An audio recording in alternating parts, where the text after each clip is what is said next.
This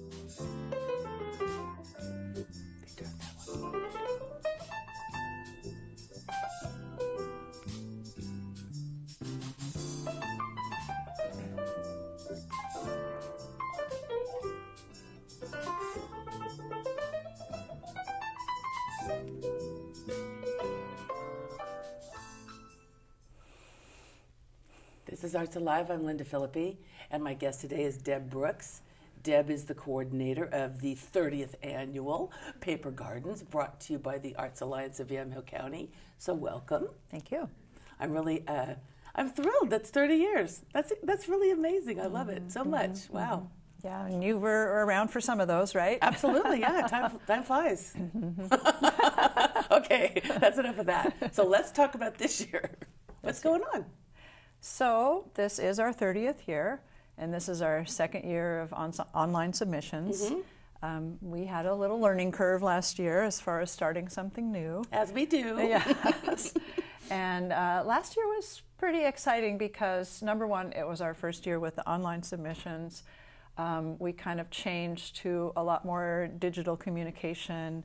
And it was the first time we were able to have a live celebration in 2 years. Right. So that was really, huge. really fun. And it was such a fun event because, you know, people were just kind of, Paper Gardens had gone on when we shut down in 2020 and when schools were closed in 2021. But it was, we had a virtual celebration in 2021, and I think people were really glad to be back on the stage and sharing. You know, it's really true. I mean, you think about writers, you know, typing away on the typewriter or the cigarette and, you know, the hair and the pencil behind the ear and all this, and working in solitude. But at some point, people come up for air. They do want to go and have that, you know, glass of champagne or Kool-Aid or whatever they're drinking and, you know, get together with their what do you want to say, compatriots. Yeah. Right. So this is good. And again, it's writers of all ages. And people have asked me, well, and as a teacher I know this, that sometimes students are really unwilling or shy about sharing their work. Oh gosh. But what always amazes me at these celebrations is the kids who get up there and just shine. You know, they are so proud of their work and they're so good at presenting it and just kind of have this sense about them that, yeah, I want this out there and I want you to hear me. So I have a question for you. Do you think that the kids these days are bolder than we were back in our day? Because, you know, I hated book report day. I would do anything in the world not to have to get up in front of the class and read, and look at me now. Oh my God, give me the mic. Yeah, but it's really funny how, you know, like you can be so shy as a kid. But I see that a lot with kids these days. They seem like they're really emboldened, and maybe that's just better parenting. Who knows?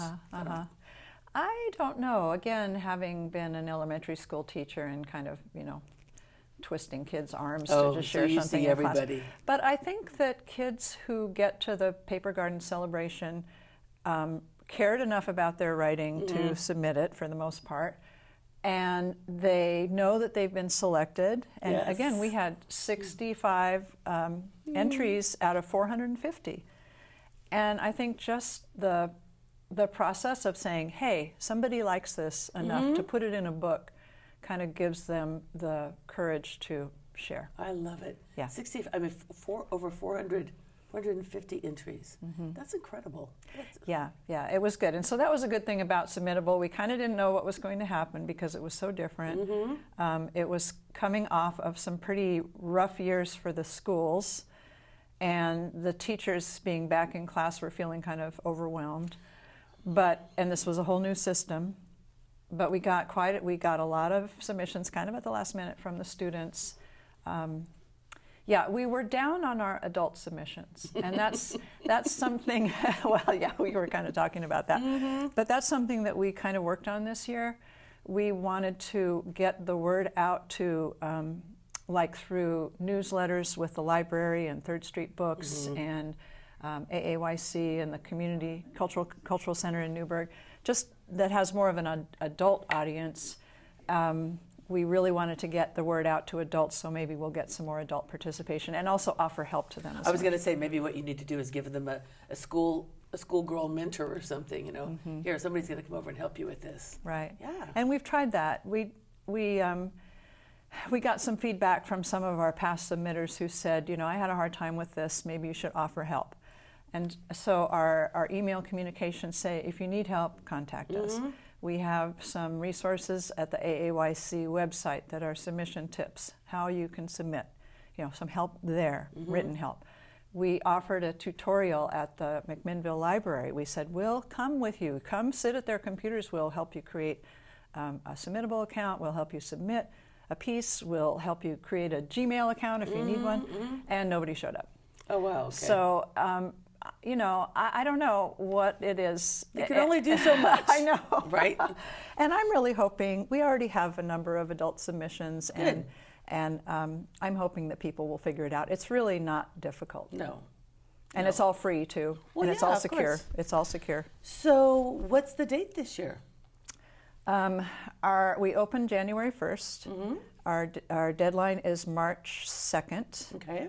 And our celebration is Tuesday, May 9th at the Yamhill Cultural Center. Oh, nice. So those are the dates. That's a good place, kind of moving it out of McMinnville.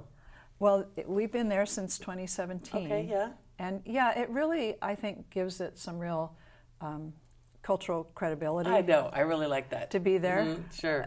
I love that building. Yeah. So I think that it's just inspiring to be there and surrounded by art and classrooms and a theater and all that. So I think it's nice. And they really help us out too by giving us sponsorship that reduces the price of our rental of the venue. Good. So they've been really great partners in supporting us. They sponsored the virtual celebration in 2021 as well.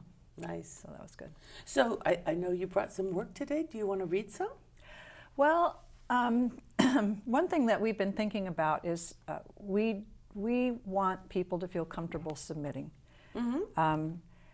And I think a lot of people say, oh, I'm not a writer, or what I write isn't worthwhile. And to me, if you look at our books, our past books, it always amazes me what people write about. And so I'm really hoping that people will just say, yeah, I have an idea, I have a passion about something, I have an imaginary story, and I want to submit it. So I just kind of wanted to just flip through a few of the things from last year. Sure, do it. So this is our beautiful cover from last year. Love it. It's got all my little notes in it now. Yeah, that's great. So this is by an elementary school student. Oh. And it's called Birthday. Remember when you saw the presents wrapped in shiny paper with curly bursting bows? That was a birthday. Remember when you heard the rattle rattle of the secret surprise inside a special box? That was a birthday. Remember when you smelled the smoky swirls after you blew out the candle flames? That was a birthday. Remember when you tasted the creamy sweet frosting on the cake? That was a birthday. Remember when you felt the warm hugs and soft kisses of celebration? That was a birthday.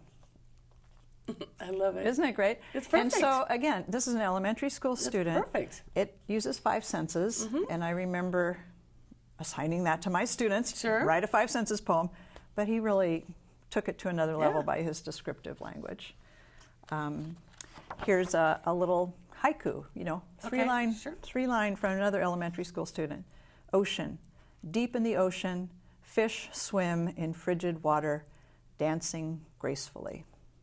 Oh. And he follows the 575 syllable thing, so that's really a good one. We've got writing about a young boy whose father went to Indonesia, and he talks about that travel adventure. We have a great poem about soccer, like getting up early for an early soccer game. We have somebody's memory of her first communion. This is a middle school student. It's called When Time Stops.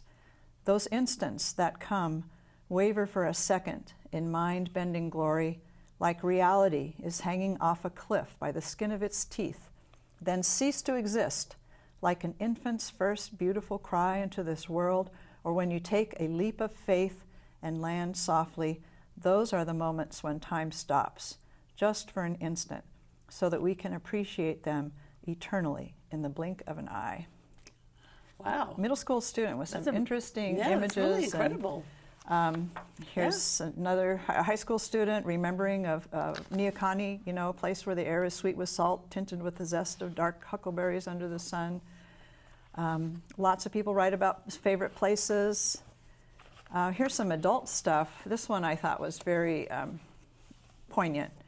You know, during the pandemic, a lot of older, adult children moved back home.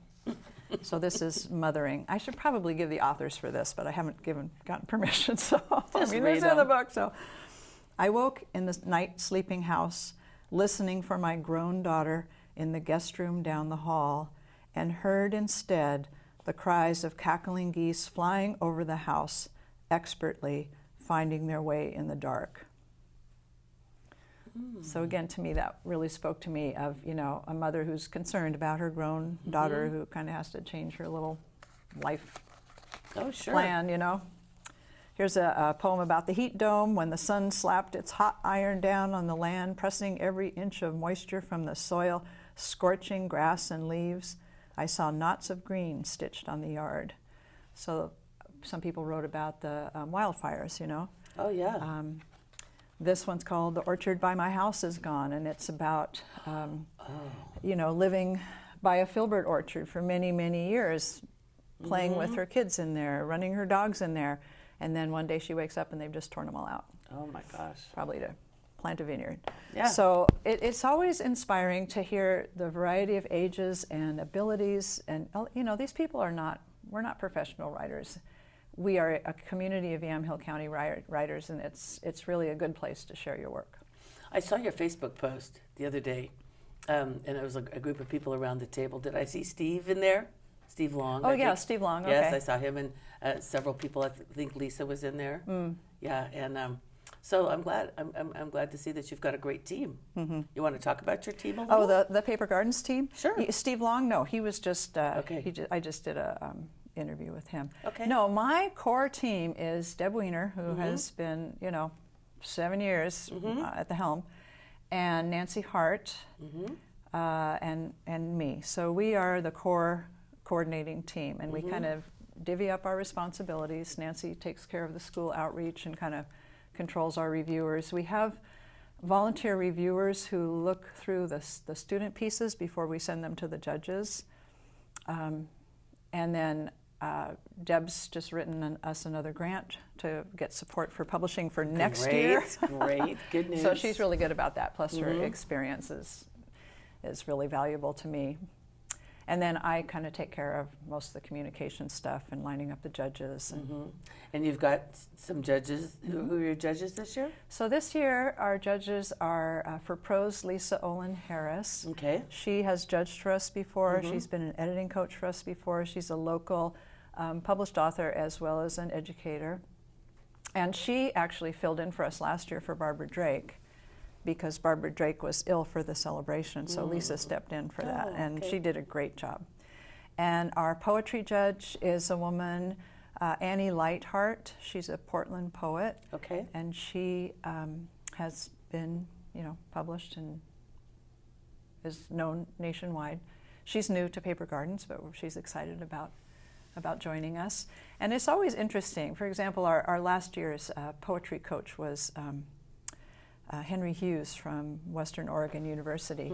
And, he said, sure, that sounds like fun. But a judge who comes to Paper Gardens for the first time always is impressed at, just the enthusiasm and the quality of the work that comes out here. So if somebody wants to submission, and this is the first they've ever heard of it, they go to? They should go to the Arts Alliance of Yamhill County website, aaycor.org, and go to the Programs tab on the navigation bar and find Paper Gardens. Okay. Or any of our emails have that. We've got a lot of posters around town with QR codes. It'll take you right to our submission site. Okay, good. So you go to Paper Gardens submission site on the website, and you click on the submit button. That will take you to a submission form. Perfect. Now, you have to have a Submittable account. Submittable is a nationally known submission platform. And to do that, you need to have a personal email. And that's something that the students have problem with sometimes. The younger students sometimes don't have an email. And often they'll use a school email, which we cannot communicate with a school email, so that's been a problem. You have to have a personal email, you have to establish a free account on Submittable, and if you go to that submit button and you don't have a Submittable account, you can't log in, it'll say sign up, and It'll you create prompt you. one. So you create one. As soon as you create one, it'll take you to our site where you choose student or adult, and then it just gives you the guidelines, 4 simple guidelines. Right. There's a word limit, there's categories of poetry and prose, and then you have to upload your file. Perfect. Okay, well that sounds pretty good, and hopefully maybe this show will bring some more submissions. Well, I hope so. I hope so too. Thank you so much. I hope people are just not put off and they're ready to give it a try. Yeah, it's easy and fun. Yep. Thank you so much, Deb. Okay.